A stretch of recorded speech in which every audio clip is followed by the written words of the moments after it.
Hola, buenas. Quien se haya visto envuelto en un pleito de divorcio y haya tenido que acudir a los juzgados, ya sean ordinarios o los denominados de familia, para dirimir cuestiones relativas a custodias de los menores habidos durante la convivencia y el asunto de los bienes gananciales, así como la atribución del uso de la vivienda familiar, habrán conocido de forma directa o indirecta, y algunos lo habrán sufrido, un organismo del cual habría que más bien decir que son antros controlados por el feminismo de género, cuyo nombre son los equipos técnicos psicosociales. Los equipos técnicos psicosociales supuestamente están para asesorar a los jueces, ya sean ordinarios o de familia, y fundamentalmente se supone que para realizar informes que a la postre son vinculantes respecto de si se tiene que permitir la custodia compartida de los hijos habidos durante el matrimonio o atribuir la guarda y custodia en exclusiva a uno de los dos padres. Estos equipos técnicos psicosociales, hay que decir una cosa fundamental, son ilegales. Y por lo tanto, se está cometiendo fraude procesal. Un día y el otro también. Todos los días en los juzgados, tanto de familia como ordinarios. Por cierto, conviene hacer un paréntesis. En realidad en España no existen juzgados de familia propiamente dichos, desde el punto de vista de que haya una jurisdicción especial, con unos jueces especializados, funcionarios especializados, etcétera, ni remotamente. Allí donde existe un juzgado de familia es por una cuestión de organización, es decir, un poco por caso. Badajoz Capital, pues tiene un número determinado de juzgados. Y para evitar la dispersión de los pleitos de familia por unos y otros lugares, pues se decidió en un determinado momento que hubiera uno en exclusiva. Así que cuando alguien presenta una demanda, va a parar a ese juzgado, en concreto el número 4. Pero insisto, no quiere decir que este juzgado sea realmente de familia. Pero volviendo a los equipos técnicos psicosociales. Como sabrá la gente bien informada, la primera ley de divorcio que se hace en España, porque realmente es la primera, puesto que en la Segunda República Española fue una cosa anecdótica que apenas se llegó a implantar, pues tuvo lugar en 1981. Y por entonces, como los legisladores españoles son muy creativos, pues olvidaron multitud de aspectos. Aparte de legislar una verdadera aberración. La aberración era de tal magnitud que la ley determinaba que los hijos, si se producía un divorcio, se deberían quedar sistemáticamente a vivir con su mamá. Y obviamente eso implicaba otorgarle el uso y disfrute de la vivienda familiar a la mamá y excluir al padre de la educación y la crianza de los hijos. Y siempre, cuando los hijos eran menores de 7 años, estaba absolutamente prohibido que se le otorgara la guarda y custodia a un papá. Bien, el caso es que entonces, pues transcurrido cierto tiempo, se dieron cuenta en los juzgados que la cosa cojeaba. Y un buen día, pues una persona ocurrente se iluminó la mente y puso en plan experimental en marcha lo que actualmente se denominan equipos técnicos psicosociales. Insisto, supuestamente para asesorar a los jueces, fiscales, que se supone que generalmente no suelen saber mucho de eso de ejercer la patria potestad y esas cosas, o de la idoneidad de los padres respecto de ejercerla. Y bien, dirán ustedes, gente de muy buena voluntad, ponen en marcha algo semejante. El problema es que eso que empieza de forma experimental se acaba consolidando a pesar de no ser legal. No existe ninguna norma legal mediante la cual se hayan creado los equipos técnicos psicosociales que vienen actuando en España desde hace ya mucho tiempo. No existe ninguna norma legal que los regule.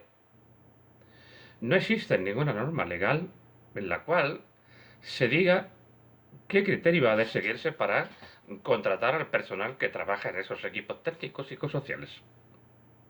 No hay ninguna norma legal que regule el proceso de selección, como tampoco existe ninguna norma legal que regule el derecho de los usuarios de esos equipos técnicos psicosociales, a los cuales muchos padres y madres son derivados con una enorme frecuencia. Dirán ustedes que es una aberración, efectivamente lo es. Nadie sabe cómo ni de qué manera son nombradas las personas que forman parte de los equipos técnicos psicosociales. Generalmente, un trabajador social y un psicólogo. Mejor dicho, psicólogas y trabajadoras sociales, porque la mayoría son mujeres, naturalmente pertenecientes a eso que ampliamente se llama el feminismo de género. No hará falta que les diga qué tipo de resoluciones son las que acaban dictando estos equipos. Yo sufrí la experiencia de pasar por uno de ellos, el que está adscrito a los equipos técnicos a los juzgados de Badajoz. Se supone que tenía que determinarse si yo era una persona idónea para ejercer la patria potestad. En las entrevistas que se me realizaron, en ningún momento realmente se pretendía tal cosa. Aquello fue tan burdo que incluso me pasaron un test de los que se llevaban por entonces a cabo en los centros de enseñanza de bachillerato. Ni siquiera se molestaron en borrar la parte introductoria donde hacía mención, como digo, al test que se pasaba a alumnos de bachillerato. Y bueno, pues este equipo técnico determinó que lo mejor es que mi hija, ya adulta, se quedara con mamá, sin dar razones de ninguna clase, ni apoyaturas de tipo científica, ni nada, de nada. De esto hace ya casi 2 décadas. Pero el sistema sigue siendo el mismo. Los equipos técnicos psicosociales son el perfecto pretexto, la coartada legal para condenar a situaciones de orfandad a niños y niñas en España, un día sí y el siguiente también. Esos equipos técnicos, insisto, que nadie controla, que nadie supervisa, que nadie sabe cómo funciona.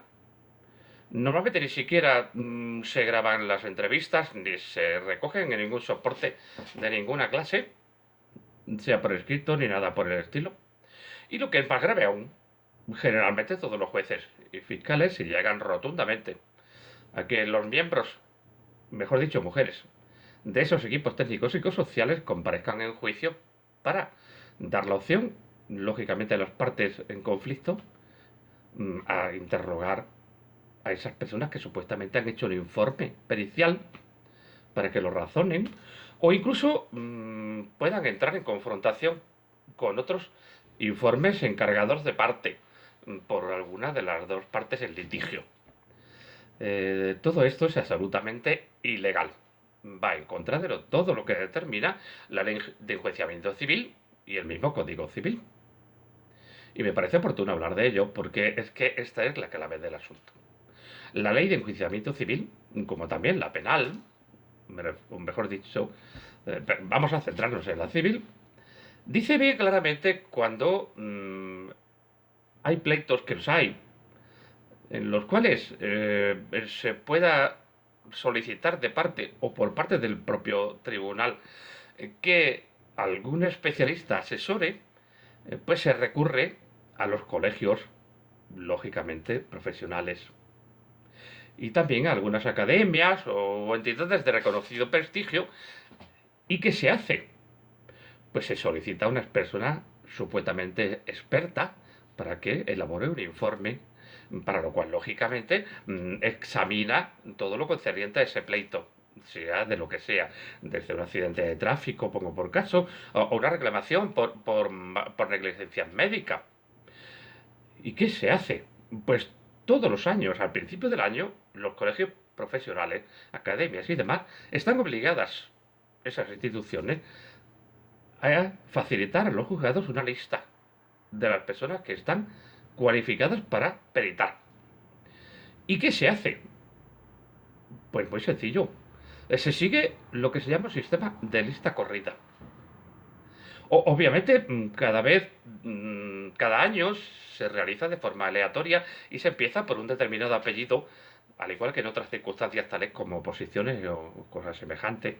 Y, lógicamente, se sigue un orden estricto, de forma aleatoria, insisto, para que haya una cierta neutralidad e imparcialidad.